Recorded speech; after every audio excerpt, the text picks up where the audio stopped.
नमस्कार दर्शकों, पंडित ज्योतिष चैनल में आप सभी का हार्दिक स्वागत है। आज मैं आपको अमावस्या के श्राद्ध पर महालय अमावस्या पितृपक्ष अमावस्या पे सावधानियां भूलकर भी ना करें। इन गलतियों को क्या गलती ना करें, क्या सावधानियां बरतें, पूरा बताने जा रहा हूं। वीडियो पूरा अंत तक देखिए एवं वीडियो देखने से पहले आप हमारे चैनल को सब्सक्राइब कीजिए, वीडियो लाइक कीजिए। व्हाट्सएप, फेसबुक, इंस्टाग्राम एवं सभी प्रकार की सोशल नेटवर्किंग साइट्स पर हमारे वीडियो को अधिक से अधिक शेयर भी कीजिए और साथ ही सब्सक्राइब बटन के बराबर में जो बेल आइकन है उसको दबाकर ऑल नोटिफिकेशंस को ऑन कर लीजिए, जिससे कि सनातन धर्म से संबंधित सभी प्रकार की जानकारी एवं वीडियो आपको मुफ्त में एवं समय से प्राप्त हो सके। दर्शकों, सर्वपितृ अमावस्या को पहले ही मैं आपको बता दूं, यदि आप अपनी संतुष्टि के लिए श्राद्ध कर रहे हैं तो आप मनमानी ढंग से करना, लेकिन यदि आप पितरों की संतुष्टि के लिए कर रहे हैं तो शास्त्रों के नियम मैं आपको अभी बताने जा रहा हूं। इन नियमों का पालन करते हुए आप श्राद्ध करना तो यह श्राद्ध आपका फलित होगा, अन्यथा यह श्राद्ध आपके लिए बिल्कुल भी निष्फल रहेगा। सबसे पहले ध्यान देने रखने योग्य बात यह है कि अमावस्या तिथि में तुलसी पत्र आपको नहीं तोड़ना है। पितरों को तुलसी बड़ी प्रिय है। पिंडदान आदि में, तर्पण आदि में हम लोग तुलसी का भरपूर उपयोग करें, लेकिन अमावस्या तिथि पर तुलसी नहीं तोड़नी। तुलसी ही क्या, कोई भी पत्र, पुष्प, घास, तिनका आपको नहीं तोड़ना। तो देखिए, अमावस्या के दिन यदि आप श्राद्ध कर रहे हैं तो आपको पहले एक दिन पहले तुलसी पत्र तोड़ कर रख लेना है। बासी फूल नहीं चलेगा पितरों के लिए, यह भी ध्यान में रखिएगा। आप क्या काम करना, यदि आपके पास कोई पौधा हो, पेड़ हो फूल का, तो उसके नीचे कपड़ा बिछा देना। रात को जो फूल झड़े, सफ़ेद रंग का फूल, वह आप पितरों को तर्पण में और पिंडदान में उपयोग कर सकते हैं। अथवा तो यदि आपको मार्केट में सफ़ेद पुष्प मिल जाए तो आप उसका उपयोग करना। यह बात आपको क्लियर हो गई।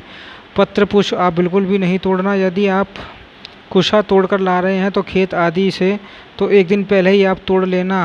अब बढ़ते हैं अगली बात पर। स्टील का कोई भी बर्तन पितरों के लिए उपयोग में नहीं लाना चाहिए, इस बात का आप खास करके ध्यान दें। कोई भी बर्तन यदि आप ब्राह्मण को भी खिला रहे हैं, देखिए ब्राह्मण के अंदर आपके पितर ही बैठकर वह भोजन का सेवन करेंगे, तो स्टील का बर्तन आपको उपयोग नहीं करना। कोई भी अन्य धातु हो, तांबे में तो खिलाया नहीं जाता। कांसा हो, पीतल हो, इसमें आप खिला सकते हैं। या फिर केले का पत्ता हो या पत्तल हो, पेड़ के पत्ते का बना हुआ पत्तल, यह भी शुद्ध होता है, वो यूज कर सकते हैं। ब्राह्मण को भोजन तो आप इसमें कराइए। पितरों के जो कर्म होते हैं, पिंडदान आदि, तर्पण आदि में भी स्टील का बर्तन उपयोग नहीं करना चाहिए, क्योंकि लोहा पितरों को बिल्कुल सख्त मना है। स्टील में लोहे का अंश होता है, तो कहेंगे आप महाराज कि हम कैसे खिलाएं। यदि आपके पास कुछ भी नहीं है तो पलाश का पत्तल या केले का पत्तल आप ले आना मार्केट से। उस पत्तल में ब्राह्मण को भोजन कराना कुछ नहीं है। तो इन सब चीज़ों का आप ध्यान रखिए। यह शास्त्र विहित बातें मैं आप लोगों को बता रहा हूँ। श्राद्ध में यदि घर की बेटी हो तो उसको सब परिवार आमंत्रित करना चाहिए, इससे पितृ बड़े संतुष्ट होते हैं। और किसी भी प्रकार के आप मेहमान को आमंत्रित ना करें। और ब्राह्मण भी आपको बुलाना है तो केवल 1, 3 या 5 ब्राह्मण ही बुलाएं, अधिक बुलाने की आवश्यकता नहीं है, क्योंकि यदि अधिक आप बुलाएंगे उनकी व्यवस्था नहीं कर पाएंगे। यदि वे असंतुष्ट हुए भी तो भी आपका श्राद्ध निष्फल माना जाएगा। इस बात का भी आप ध्यान रखिएगा। यह मैं आपको बिल्कुल शास्त्रीय बात बता रहा हूँ, यह अपने मन की बात नहीं है।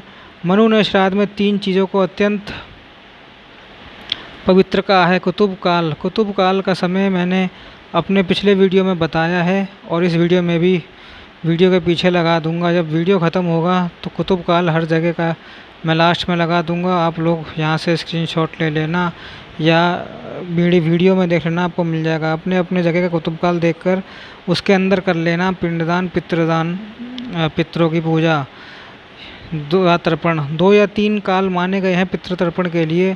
पितृपिंडदान के लिए कुतुब काल है, मध्याह्न काल है और एक रोहिणी नक्षत्र वाला काल है। तो मैं तीनों का लास्ट में लिंक लगा दूंगा इस वीडियो में, आप लोग देखकर उसका स्क्रीनशॉट ले लेना। श्राद्ध में पवित्रता का बहुत ही महत्व है। यदि आप पिंडदान के लिए पिंड बना रहे हैं तो आपका श्वास उस पिंड के ऊपर लग रहा है तो भी पितृ उस पिंड को स्वीकार नहीं करेंगे। यदि आप कोई भी अन्य पकवान बना रहे हैं पितरों के लिए तो यह भी ध्यान रखना कि आप मुंह पर गमछा बांध लेना। हमारे तो श्वास होते हैं ना, उस भोजन पर नहीं लगना चाहिए। जो पिंड हम लोग बना रहे हैं उसे भोजन कर नहीं लगना चाहिए। इतना ध्यान और इतनी सावधानी रखनी चाहिए हमको। जो भी श्राद्ध करता हूँ अथवा तो श्राद्ध के घर में इस दिन आपको क्रोध, झगड़ा और जल्दबाजी श्राद्ध क्रम में बिल्कुल भी नहीं करनी चाहिए। श्राद्ध में सात्विक अन्न और फलों का ही प्रयोग करना चाहिए, इससे पितरों को तृप्ति मिलती है। अब क्या क्या भोजन में आपको उपयोग में नहीं करना है मैं यह बता देता हूँ। आपको 2 चना, मसूर, कुल्थी, सत्तू, काला जीरा, टेटी, कचनार, केत, खीरा, लौकी, पेठा, सरसों या सरसों का तेल, काला नमक, कोई भी बड़े बासी, गला सड़ा, कच्चा या पवित्र फल और अन्न श्राद्ध में बिल्कुल भी प्रयोग नहीं करना चाहिए। श्राद्ध कर्म में फूलों का प्रयोग तो करना चाहिए, लेकिन कदम्ब, केवड़ा, बेलपत्र, कनेर, मेलसिरी, लाल या काले रंग के पुष्प और तेज गंध वाले पुष्प यह सब बिल्कुल भी प्रयोग में नहीं करना चाहिए। इससे पितृगण निराश होकर वापस लौट जाते हैं। 3 सा पुष्प उपयोग करें, केवल आप सफ़ेद पुष्प का उपयोग कर सकते हैं। श्राद्ध के लिए उत्तम ब्राह्मण को निमंत्रण करना चाहिए, जो योगी हो, जो वैष्णव हो, जो वेद पुराण का ज्ञाता हो, विद्याशल वे शांत स्वभाव के हों। श्राद्ध में केवल अपने मित्रों और गोत्र वालों को खिलाकर ही संतुष्ट नहीं हो जाना चाहिए। यदि कुछ श्राद्ध का अन्न बचता है तो कोई गरीब हो तो उसको भी आप बाद में खिला सकते हैं। अब एक बात और ध्यान दीजिए कि अंगहीन, रोगी, कोढ़ी, धूर्त, चोर, नास्तिक, मूर्ख, नौकर, काना, लंगड़ा, जुआरी, अंधा, कुश्ती सिखाने वाले व मुर्दा जलाने वाले ब्राह्मण को श्राद्ध भोजन के लिए नहीं बुलाना चाहिए। यह मैं नहीं कह रहा हूँ, यह शास्त्र की बात मैं आपको पढ़कर सुना रहा हूँ। श्राद्ध में निमंत्रित ब्राह्मण का खूब आदर करना चाहिए, बिल्कुल भी उनका किसी भी प्रकार से अपमान नहीं हो, इस बात का आपको ध्यान देना चाहिए।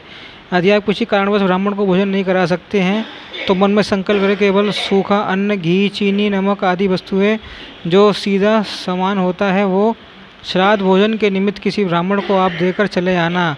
यदि आप भोजन नहीं करा पाते हैं तो यदि इतना भी नहीं कर सकते हो तो कम से कम आप गाय के लिए भोजन निकाल देना और गाय को भोजन करा देना। शास्त्रों में यह भी वर्णन है कि यदि घर में रजस्वला स्त्री है और खाना बनाने वाला कोई नहीं हो तो आप सीधा सामान दे सकते हैं ब्राह्मण को। यदि आप कुछ भी नहीं बना सकते घर में तो आप केवल हरा चना खरीद लेना, अथवा तो क्योंकि अमावस्या के दिन तो काटना नहीं है इसलिए मैं बोल रहा हूँ खरीद लेना। अमावस्या के दिन चारा नहीं काट सकते तो आप चारा गाय को खिला देना, अथवा तो गुड़ रोटी खिला देना। मैंने पहले ही बताया ये चीज़ कि श्राद्ध में भोजन कराने के लिए चांदी कांसे का बर्तन उत्तम माना जाता है। चांदी कांसे के बर्तन उत्तम माने जाते हैं। इन बर्तनों में अभाव में पतलों पर भोजन कराना चाहिए। पितरों से क्या मांगना चाहिए, ये जब हम लोग ब्राह्मण को भोजन करा लें, हमारा सब कुछ कर्मकांड आदि पूर्ण हो जाए, ब्राह्मण को भोजन कराने के बाद ब्राह्मण के चरण स्पर्श करके उनसे आशीर्वाद में क्या मांगना चाहिए भगवान वेद व्यास जी बता रहे हैं। वेद व्यास जी कहते हैं अग्नि पुराण में कि ब्राह्मण के चरण स्पर्श करके उनसे प्रार्थना करनी चाहिए कि हे पितृगण, आप ऐसा आशीर्वाद प्रदान करें कि हमारे कुल में दान देने वाले दाताओं की वृद्धि हो, नित्य वेद पुराण का स्वाध्याय करने वालों की वृद्धि हो, हमारी संतान परंपरा लगातार बढ़ती रहे, सत्कर्म करने में हमारी श्रद्धा कम ना हो और हमारे पास दान देने के लिए बहुत सा धन वैभव हो। कितनी सुंदर मांग है अपने पितरों से। तो आप ये सावधानियाँ रखिएगा।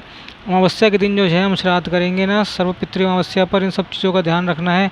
अब वीडियो के एंड में मैं कुतुब काल का सब टाइमिंग दे दूंगा, आप लोग उसका स्क्रीनशॉट ले लेना, वीडियो शेयर करते हुए जाना। दोबारा मिलना हो तो सब्सक्राइब करके जाना। ओम नमो नारायणाय, ओम नमो भगवते वासुदेवाय।